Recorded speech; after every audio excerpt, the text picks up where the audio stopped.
그렇죠. 많이 낚았죠. 아예 아닙니다.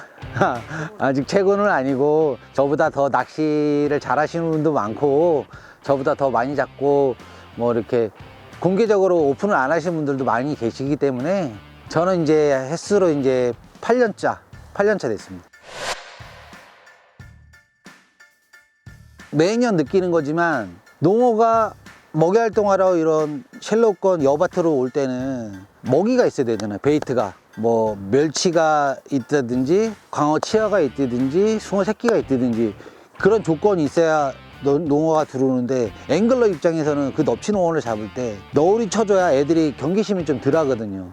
그럴 때 이제 가까이 더 붙어서 가까이 있는 먹이를 먹으려고 확 달려드는데 여러 가지가 복합적으로 다 맞아 떨어져야 되는 것 같더라고요. 바람, 뭐 너울, 물때가 또 맞아야 여가 드러나냐 안 드러나냐, 그 포인트가 형성이 되냐 안 되느냐가 더 중요하니까. 저 같은 경우 이렇게 많이 다니다 보니까 포인트를 여러 군데 제주도 전 지역을 서귀포권 표선서부터 영랑리까지 다 갯배마다 다니고 아 여기 좋다 여기 좋다 그렇게 몇 년씩 축적됐던 게 낚시를 해보면 잘 나올 때도 있고 아예 반응이 없을 때도 있고, 근데 그거는 이제 계절마다 또 틀릴 것이고, 그리고 이제 베이트가 있느냐 없느냐에 따라 또 틀릴 것이고, 농어가 들어와 있으면 반응을 하는 거고 없으면 반응을 안 하는 겁니다. 출주가 좀 많은 빈도수가 있어야 그만큼 잡을 확률이 좀 높을 것 같아요. 아, 너무 많은데 그거를 간추려서 딱 하나라고 설명을 드리자면 제일 중요한 건 포인트죠. 루어도 있지만 포인트도 제일 중요하고, 그러니까 중요한 게 너무 많아요. 이게 제주도는 일반적으로 서해 농어권이랑은 완전 틀려요. 여기는 쉘로우권이라 거의 다 30, 50 완전 초초 쉘로우권에서 그 큰 넙치 농어가 먹이 활동하려고 쑥 들어오거든요. 그러니까 일반적으로 이렇게 보시면 앞에 립이 좀 깊숙이 파인 것 같은 경우, 이 같은 경우는 자맹수세 막 70, 80까지 들어가는 거거든요. 근데 수심이 한 50밖에 안 들어가는데 이런 민원을 못 쓰잖아요. 근데 액션은 좋은데 수심 깊이가 깊어요. 요 같은 경우에는 이제 거의 수심이 거의 10, 15? 깊어야 20도 안 들어갈 거예요. 초초 쉘로우권에서 쓰는 포인트마다 다 틀리긴 한데 너울이 쳐서 포말이 형성이 돼서 그 뒤에가 여밭이 어떻게 형성이 되어 있느냐, 그거를 이제 알고 가는 거랑 모르고 가는 거랑 차이가 있잖아요.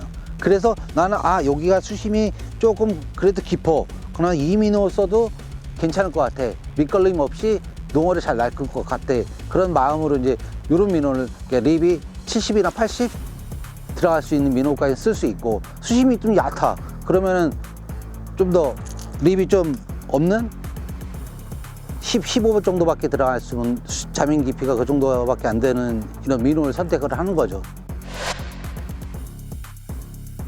뭐 민어 선택에도 참 중요해요. 이게 먹이 활동이 얘가 125인데 뭐 크기마다 틀려요. 저 같은 경우에는 좀 작은 위주의 민어를 운영을 하려고 노력을 많이 하거든요. 뭐 농어 가끔 지인들하고 잡아서 회를 쓸어 먹을 때 내장을 따보면 베이트가 되게 작은 멸이나 뭐 그런 경우가 되게 많이 봤어요. 큰 넙치 농어도 작은 베이트를 먹는구나, 크다고 해서 큰 것만 먹는 게 아니고 작은 것도 먹는구나. 플로팅 계열 한 90 정도에서 100 이하 정도를 많이 쓰는 편이에요. 그리고 그걸로 성과를 좀 많이 봤고요. 근데 요거 같은 경우에도 플로팅 95인데 이것도 자맹 깊이 뭐 한 15 정도밖에 안 돼요. 완전 초쉘로우권 같은 데다 던져놔서 들어오면 멸치가 진짜 멸치처럼 움직이니까 그런 거에 반응을 좀 하는 것 같더라고요. 민어 선택은 제주도 전 지역이 거의 쉘로우권이니까 쉘로우 민어를 많이 운영하시는 게 아무래도, 그리고 100 이하의 민어를 선택하는 게 아무래도 전형적으로 좀 좋은 것 같아요.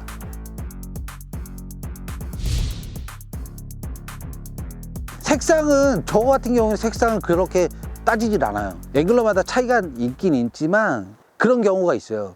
뭐 똑같은 계열에 똑같은 민어인데 난 갈 때마다 항상 이 민어로만 잡아. 똑같은 민어인데 파란색 계열은 던져도 물질 않아. 근데 이것만 던지면 물어. 난 그렇게 생각 안 하거든요. 캐스팅을 해서 그 옆으로 오니까 물어준다고 생각을 하지, 액션에 반응을 하는 것 같지 색상에 반응을 하는 것 같지는 않더라고요. 중요한 게 또 데이게임에, 낮에 데이게임에 쓸 때는 기본적으로 제주도는 이 탑워터 이게 꼭 필요해요. 필수품이에요. 모든 상황이 맞아떨어서 농어가 낚일 것 같다 그런 느낌이 들어서 여기 출조를 하잖아요. 그러면 첫 포인트 가면 탑워터 펜슬로 반응을 봐요. 먼저 던지는 이유가 상층부터 먼저 반응을 보는 거예요. 얘네들에게 활성도나 좋고 뭐 얘들아 먹이 활동하러 들어왔다 있으면 반응을 하거든요. 이 탑워터에 희한하게 잘 먹히는 날이 많아요. 제주도 오시면 탑워터 펜슬 이거는 꼭 필수 아이템입니다. 이거 같은 경우는 그냥 싱킹, 이건 슬로우 싱킹. 똑같이 던지잖아요. 내가 캐스팅해서 물속에 딱 떨어졌어. 떨어지면 속도가 예를 들어서 얘는 1m 떨어지는데 2초만 걸리는데 얘는 1m 떨어지는데 한 5초 정도 걸리는 거예요. 근데 이게 제주도에서 좀 은근히 잘 먹혀요. 쉘로우 건이다 보니까 일반 싱킹보다는 운영하기에 캐스팅해서 바닥에 떨어지는 데 오래 걸리니까 그나마 릴링 할 때도 슬로우 릴링 할 때 되게 유용해요. 그냥 싱킹이다 보니까 슬로우 릴링 하다 보면 거의 다 바닥 걸려서 나와요. 깊은 수심 같은 데서는 어떻게 운영해든 괜찮죠. 근데 이제 제가 아까 얘기했듯이 넙치농어는 쉘로우권에서 많이 먹이 활동을 하니까 던지다 보면 이런 슬로우 싱킹이 더 유리하고 더 좋죠. 이거를 한마디로 이 짧은 시간에 다 말씀드리기에는 참 시간이 부족해요. 그러니까 간단하게 제가 첫 번째로 설명했듯이 민호가 어떤 게 필요하고 어떻게 운영해야 될지 뭐 그런 거 간략하게 설명을 드렸는데, 나중에는 기회가 된다고 하면 낚싯대나 뭐 이제 채비나 그리고 포인트 보는 방법 그리고 뭐 여러 가지 방법이 있잖아요. 날씨나 그리고 우리가 윈디 어플을 보면서 바다를 다 다니니까 그런 거 보는 방법이나, 그러니까 저만의 이제 이렇게 팁이죠. 개인적인 팁, 바닷가 나가서 넙치농어 낚시할 수 있는 팁, 그런 것이 여러 가지가 있으니까 다음 기회가 된다고 하면 그런 것까지 같이 많이 공유했으면 좋겠습니다. 그러니까 보통 제주도권에서는 시작이 11월 달부터, 빠르면 11월 달, 빠르면 10월 달 말서부터 거의 10월 달, 빠르면 10월, 아니면 보통 제 기준으로는 개인적으로 11월 달서부터 보통 5월까지는 하거든요. 그게 한 시즌이라고 봐요. 보통 2월 달에 산란을 많이 해요. 근데 빨리 하는 애들은 1월 달에도 하고 늦게 하는 애들은 3월 달에 하고, 근데 전체적으로 많이 하는 게 2월 달이에요. 그리고 늦으면 3월까지. 그리고 회복기 돌아오고 4월, 5월 되면 다시 이제 왕성한 먹이 활동하려고 갯바람이 오고, 그게 주기적으로 반복이 되는 것 같더라고. 11월, 12월, 1월은 산란하려고 많이 먹고, 갯바에서 많이 먹고, 그리고 나서 산란하고, 그리고 나서는 회복하려고 또 와서 또 왕창하게 먹고,